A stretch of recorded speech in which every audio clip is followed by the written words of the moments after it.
마약 투약 혐의를 받고 있는 박유천 씨에 대한 구속 여부가 오늘 결정됩니다. 국가수 마약 검사에서 양성 반응이 나왔지만 박 씨는 혐의를 줄곧 부인해오고 있는데요. 네, 한편 경찰이 마약 투약 혐의를 받고 있는 클럽 버닝썬 대표 이문호 씨를 기소 의견으로 검찰에 송치를 했는데요. 이 내용까지 오늘 김성훈 변호사와 함께 짚어보도록 하겠습니다. 어서 오십시오. 안녕하세요. 안녕하세요. 저희가 조금 전에 보도해드린 대로 잠시 후 2시 30분쯤에 박유천 씨에 대한 구속 전 피의자 신문이 수원지방법원에서 열리게 되고 저희가 또 박 씨가 출석하는 모습을 보여드릴 텐데 양성 반응이 나왔어요. 그래서 이제 거짓말 논란이 있었고 기자회견을 어떻게 했을까 했는데 네, 지금 잠시만요. 말한 순간 박유천 씨가 수원지방법원에 출석했습니다. 현장을 가보겠습니다.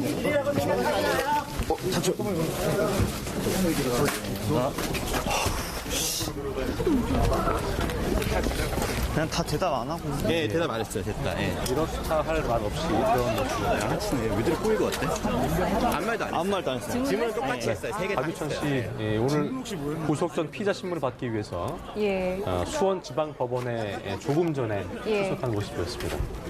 예정됐던 길과는 조금 다른 곳에서 온 것 같고요. 기자들의 질문에도 특별한 언급 없이 지금 기습적으로 들어간 좀, 모습을 저희가 확인할 수가 있었습니다. 다시 한 번 좀 영상을 주실까요? 안 하셨다면 왜 양성 반응 나온 건가요? 마약 구매한 투약 다 하셨나요? 구매한 마약 투약 시스템에 생긴 일이라고 생각하시나요?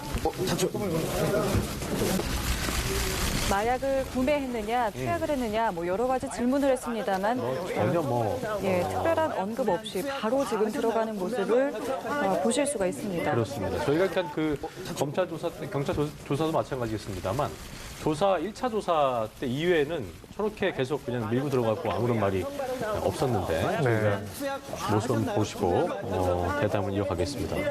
일단 지금 표정만 봐서는요 여전히 좀 저희가 아까 이제 보도할 때도 부인을 해오고 있다는 말을 했는데 여전히 좀 당당해 보이는 것 같습니다.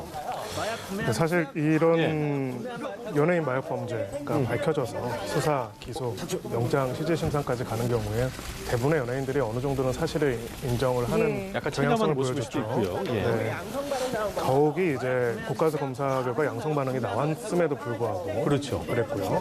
사실 국가수에서 감식 결과가 나오는 것까지는 시간이 그렇게 많이 걸리지 않기 때문에 그 사이에 기자회견을 해가지고 자청을 해서 불과 이제 며칠 후에 밝혀질 양성 반응에 대해서 사실을 부인하는 그 기자회견을 하는 것도 굉장히 이례적이었습니다. 그래서 굉장히 이례적이고 일단은 첫 번째 박유천 씨 측의 반응은 일단 양성 결과의 경위를 파악하기 어렵다. 어떻게 체내에 들어가는지를 모르겠다. 그 부분에 대해서 다툴 여지가 있다는 것을 다시 한번 이야기를 해보겠다. 이렇게 의견을 일단 밝히고 있는 상황입니다. 일단 국가수의 결과를 그러니까 인정할 수 없다는 거라고 이해를 하면 될까요? 아마 조금은 다르게 보는 게요. 이제 체내에서 마약 성분이 검출된 결과 자체는 인정을 하더라도 그것이 자신이 자의로 이제 마약을 복용해가지고 투약한 거라고 보기는 어렵다. 자신은 전혀 기억도 하지 못하고 이해도 못하고 있기 때문에 이제 자신도 모르는 사이에 누군가가 마약 성분을 복용하도록 한 것이 아닌가라는 것이 그쪽에서 주장하고 있는 합리적인 의심에 관한 부분인 것 같습니다. 그렇군요. 그럼 앞으로 이게 강제 투약 가능성도 있다라고 주장을 할 수도 있다는 부분 아니겠습니까? 네, 그렇습니다. 이 문제가 되는 지금 필로폰 같은 경우에는 일반적으로 이제 마약 사범들이 주사기를 통해서도 많이 복용을 하지만은 경구 투약도 가능한 약재로 알고 있습니다. 그렇기 때문에 자신이 모르는 사이에 자신의 음식, 음료, 주류 등에 그런 마약 성분이 들어갔을 수도 있다라는 식의 이야기를 할 거고요. 일명 이제 형사 사건에서 이런 부분들을 합리적 의심이라고 얘기를 하는데요. 검찰 입장에서는 합리적인 의심의 정도가 없을 정도로 입증을 해야 하는 거고 피고인 입장에서는 합리적 의심의 여지가 있는 사안들을 나열하게 될 것입니다. 하지만 통상 이제 이 사안 같은 경우에는 단순하게 그 양성 반응만 나온 것이 아니라 구매 과정으로 의심될 수 있는 여지들에 있는 영상들까지도 공개가 되었기 때문에 여러 가지로 영장 실질 심사 단계에서 바로 혐의를 벗기는 혹은 그렇게 혐의가 인정될 가능성이 낮다라고 보기에는 어려울 가능성이 높지 않을까 그렇게 생각합니다. 어쨌든 합리적 의심을 해볼 수 있는 부분인데 어떻게 들어갔는지를 확인 중이다. 그러니까 이것을 밝혀낼 수 있는 어떤 증거라든가 그걸 입증할 수 있는 뭔가 발견되지 않는다면 박 씨 측 입장에서도 어떤 전략은 따로 세우기가 좀 쉽지 않다는 생각이 드네요. 네, 무엇보다도 이제 가장 중요한 부분이 공동으로 투약을 했다, 혹은 투약을 권유받았다라고 주장하는 황하나 씨가 있지 않습니까? 예. 황하나 씨가 구체적으로 진술을 하고 있고 그 진술 내용이나 현재 나와 있는 객관적인 영상 그리고 이번에 양성 반응 검사 결과 등이 일치를 한다면은 혐의를 벗기는 굉장히 어려울 것 같고요. 사실은 굉장히 비정형적인 방법으로 자신도 모르는 사이에 마약이 투약되었다라는 것을 하기 위해서는 단순하게 그럴 수도 있다는 수준이 아니라 그러한 경위에 대해서 어느 정도 납득이 가능한 그런 다른 증거들과 정말 함께 피해자인 맞습니다. 것처럼 나는 의도가 없었는데. 네, 그렇게 이야기를 할 필요가 있을 것입니다.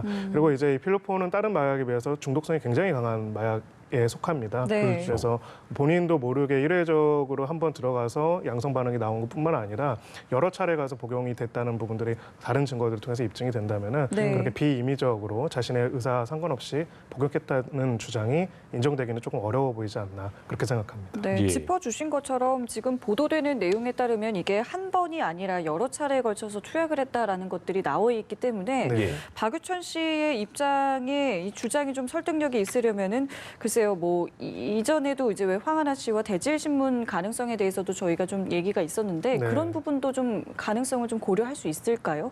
네, 당연히 그렇게 될 것이고요. 지금 영장 청구가 이루어진 부분들은 혐의 사실에 대한 소명이 어느 정도 이루어졌다라는 부분도 있고요. 또 한편으로는 좀 신병의 안전 확보 차원도 저는 있다고 보고 있습니다. 이제 뭐 대질 조사라든지 이런 과정 속에서 사실 그 피의자가 혐의 사실을 강하게 부인하고 또 이제 영장과 구속이 임박하는 경우에는 이제 불안정한 심리 상태를 유발하는 경우들이 많이 있거든요. 네, 그래서 일단 구속이 돼서 이제 어떻게 보면 수사 절차가 끝난다기보다는 이제 수사와 기소의 이제 가속이 이루어지는 어떤 절차의 시작이라고 볼 수도 있을 것 같습니다. 특히 이제 황하나 씨의 진술 내용을 박유천 씨가 적극적으로 반박하고 있는 그런 상황이기 때문에 이 부분에 대해서는 대질 신문이 반드시 이루어지지 않을까 그렇게 생각합니다. 보니까 제가 아까 이제 보도해드린 그 뉴스를 보면 1.5g을 구매했고 이 가운데 일부를 5차례에 걸쳐서 투약한 혐의를 받고 있다. 그러니까 경찰이 확인한 바가 이런 부분인 건데 오늘 그 이제 법원에서 영장 심사를 하고 발부 여부를 어떤 결정할 텐데 아마 여기서 발부가 된다면 이 혐의에 있어서 혐의 소명이 경찰이 낸 증거가 굉장히 합리적이다라고 좀 본 거라고 좀 저희가 확인을 해야 될까요? 어떻게 좀 이해해야 될까요? 네. 근데 아무래도 이제 대중들은 관심을 많이 가지는 사안이기 때문에 사실은 1심 판결이 다 날 때까지 기다려서 결과를 판단하기가 그런 인내심이 좀 부족한 부분이 있죠. 모두가 그렇죠. 영장은 일단 제일 중요한 거는 증거인멸 및 도주의 우려가 있고 범죄 혐의가 어느 정도 소명되는지 부분이 있고 실무적으로는 범죄 혐의의 소명 부분이 사실 중요하게 고려가 됩니다. 그래서 지금 뭐 영장이 발부가 된다고 해가지고 단순하게 유죄라고 단정할 수는 그럴 수는 없지만, 없겠죠. 그렇지만 적어도 지금 영장 청구 단계에서 경찰이 수집한 증거 내용들이 충분히 혐의 사실을 소명하게 충분하다라고 재판부가 판단했다. 이렇게 보는 게 객관적인 판단이라고 저는 생각을 합니다. 어쨌든 부인을 하고 있는 부분이어서 그거에 있어서 증거인멸이라든가 도주의 우려, 그러니까 그런 부분에서는 박유천 씨의 그런 스탠스가 좀 불리할 수도 있는 거죠. 그렇죠. 사실은 구속을 피하는 전략으로는 두 가지 큰 방향이 있습니다. 정말 혐의 사실에 대해서 적극적인 반박을 해가지고 이 혐의 사실 자체가 굉장히 틀릴 가능성이 높다라는 오류 가능성을 보여주는 방법이 있고요. 다른 하나는 조사에 적극적으로 협조하고 적극적으로 자백하고 모든 자료들을 내놓아서 더 이상 도주 및 증거의 인멸의 우려가 없기 때문에 앞으로의 재판도 공정하게 진행될 수 있도록 협조할 것이기 때문에 이제 구속할 필요가 없다. 두 가지 전략이 있는데요. 통상 이제 이런 연예인들의 어떤 마약 사범 문제 같은 경우에는 혐의 사실이 어느 정도 소명이 된 상태에서는 이제 조사 절차에 적극적으로 협조할 것이니 불구속 상태에서 재판을 받기를 청원하는 경우들이 더 많이 있습니다. 그런 점에서 이 사건의 대응 방향은 사실 조금은 이례적인 부분이 있습니다. 물론 뭐 이 모든 혐의 사실이 다 이제 또 확실하게 또 정해져야 되겠습니다만은 글쎄요, 이게 모든 혐의가 인정이 된다면 예상되는 형량에 대해서도 좀 짚어보고 싶은데요. 네, 이제 마약류 관리에 관한 법률에서는 관련된 형량이 굉장히 다르게 되어 있고요. 이제 가장 큰 차이점은 그게 과연 영리적인 목적으로 한 부분이 있는가, 그리고 상습적이었는가를 고려하게 될 것이고, 또 실질적인 판단에 있어서 제일 중요한 부분은 지금 먼저 구속되고 먼저 이제 이 혐의가 적발이 돼서 된 부분은 황하나 씨였잖아요. 황하나 씨는 지금 박유천 씨의 강제 권유에 따라서 마약을 투약하게 된 것이다 이렇게 주장을 하고 있는데 네. 이런 부분이 만약에 인정이 된다면은 굉장히 중형으로 처벌받을 가능성이 있습니다. 뭐 저희가 여기서 모든 자료들을 모르는 상태에서 몇 년형이 나올 것이다 단정할 수는 없겠지만은요. 네. 일반적으로 초범이고 마약을 단순 투약한 경우에는 실형이 선고되는 경우가 상대적으로 적은 편인데도 불구하고 이렇게 장기간에 걸쳐서 다량 복용을 했고 다른 사람까지도 이제 복용하도록 강권을 했다라고 하면은 네. 실형을 피할 수는 없을 것이다 그렇게 보고 있습니다. 그렇군요. 자, 그리고 이건 또 다른 혐의인데요. 클럽 버닝썬의 이문호 대표 마약 투약 혐의로 구속됐는데 검찰에 이첩이 됐습니다. 구체적인 혐의부터 좀 짚어볼까요? 네, 일단은 이문호 대표와 버닝썬에 관해서는 굉장히 많은 의혹들이 제기가 되었죠. 근데 이제 일단은 경찰이 검찰에 송치하면서는 마약 투약 15회의 마약 투약 혐의만을 일단은 증거가 있다라고 봐가지고 검찰에 송치했다 이렇게 알려져 있습니다. 예. 나머지 조직적으로 버닝썬이 마약을 유통했다든가 그런 부분에 대해서는 혐의 사실을 소명하기 어려웠었다라는 보도가 있었는데요. 네. 다만 이제 이 부분은 저희가 단정할 수는 없는 게 경찰이 최종적인 그런 결론을 내렸다기보다는 일단은 현재 상태에서 그 정도로 조사를 해서 검찰로 올렸다라고 보는 게 맞을 것 같습니다. 그리고 이제 사실 버닝썬 관련해서는 이런 의혹이 제기된 지가 벌써 몇 개월이 되지 않았습니까? 네, 그런데도 불구하고 어떤 조직적인 유통이라든지 문제에 대해서 언론의 보도 내용보다 경찰의 수사 결과가 조금 더디고 내용도 충분하지 않은 듯한 느낌이 계속 나오고 있습니다. 그렇습니다. 그 경위에 대해서는 사실 많은 대중들이 궁금증을 가질 수밖에 없는데요. 단순하게 이문호 대표가 개인적으로 마약을 투약한가 지금 일단 송치된 부분은 그렇게 보고가 되고 있는데 네. 그것이 아니라 버닝썬 자체에서 조직적으로 조직적으로 이건 아니잖아요. 그렇죠. 예. 일통했는지도 봐야 할 것 같고요. 또 무엇보다도 이 버닝썬의 비호한 정치 권력이 있는가? 그렇죠. 그렇죠. 관 권력이 있고 경찰 권력이 있는가? 유착 부분에 그렇죠. 대해서 이 부분에 그렇죠. 대해서도 좀 더 엄정한 수사가 이루어지는지를 앞으로도 계속 바라볼 필요가 있다 이렇게 생각합니다. 네. 예. 그 마약 유통과 관련해서 하나만 더 질문을 드리면 이게 애초에 마약 유통이라는 게 좀 조직적으로 이뤄지기보다는 흔히 뭐 이렇게 점조직 형태로 좀 이뤄진다라고 저희가 알고 있잖아요. 네. 이런 부분 때문에라도 수사가 좀 어려울 수 있는 건가요? 네, 뭐 제일 좋은 거는 이제 유통에 관여한 분들이 이제 그거를 이야기를 하는 거겠죠. 예. 유통에 연결고리가 있을 텐데 저희가 봤을 때는 지금 이문호 대표가 구입한 그 이문호 대표에 대해 판매한 사람이 네네. 대한 조사가 이루어지고 그 판매한 사람이 다시 구입한 사람에 대한 조사가 이루어지고 이렇게 순차로 이루어져야 하는데 네네. 그 연결고리 중에서 어느 한 곳에서 이제 그 다음에 연결고리에 대한 제대로 수사가 이루어지지 않고 또 관련자가 진술을 거부하고 있는 상황이라고 보여집니다. 이제 이런 경우에는 모자이크 맞추듯이 사실 이문호 대표뿐만 아니라 이 클럽에서 마약을 복용한 다양한 이제 혐의자들에 대해 수사를 통해 가지고 구체적으로 이 구입책과 공급책이 어떻게 되는지 사슬망을 파악하는 구조로 가야 하는데요. 이 과정이 생각보다는 그러니까 언론과 대중의 관심을 가지는 것보다는 원활하게 이루어지고 있지 않다라고 그렇게 생각합니다. 그렇군요. 자, 이런 상황에서 승리의 성접대 사실이 좀 의혹이 아닌 팩트로 확인이 되면서 좀 파문이 커지고 있는 모습인데요. 유 씨와 성매매 연루된 여성 17명이 성접대 혐의에 대해서 대부분 시인을 했고 또 당시 호텔비 3천여만 원을 이제 승리가 결제했다고 진술을 한 것 같네요. 이 네. 내용 좀 다시 한번 짚어볼까요? 네, 승리 씨가 원래는 카톡에 성매매, 성접대 정황이 담긴 카톡방 대화 내용이 있다는 처음에 문제가 됐었죠. 그렇죠. 과연 이것이 진짜 성접대로 이어진 것인지 여부가 수사가 이루어졌고 아니면 뭐 지인을 부른 것인지. 네. 예. 처음에 승리 씨는 이제 단순하게 일종의 그 흥미 차원에서 이야기한 것뿐이지 실제로 이런 걸 진행한 사실이 없다 네. 이렇게 주장을 했는데 지금 승리의 사업 파트너인 유모 씨는 이 혐의 사실을 사실상 다 인정을 했습니다. 예. 구체적으로 성매매에 동원된 17명의 여성들도 성접대를 했다는 것을 인정을 하고 있고요. 그리고 결제도 승리 씨 명의의 카드, 승리 씨가 YG로부터 발급받은 카드 로 결제가 된 것까지도 확인이 되었습니다. 마지막 남은 한 가지는 이제 승리 씨 쪽에서 주장하고 있는 거는 이 카드를 지인이 그러니까 유모 씨가 이제 어떤 행사가 있어가지고 호텔비를 좀 결제해달라고 해서 결제했는데 내 카드를 사용하게 했을 뿐 그 행사가 무엇이고 그 행사에서 성접대가 있었는지 여부는 전혀 몰랐다. 네. 이렇게 반박을 하고 있고요.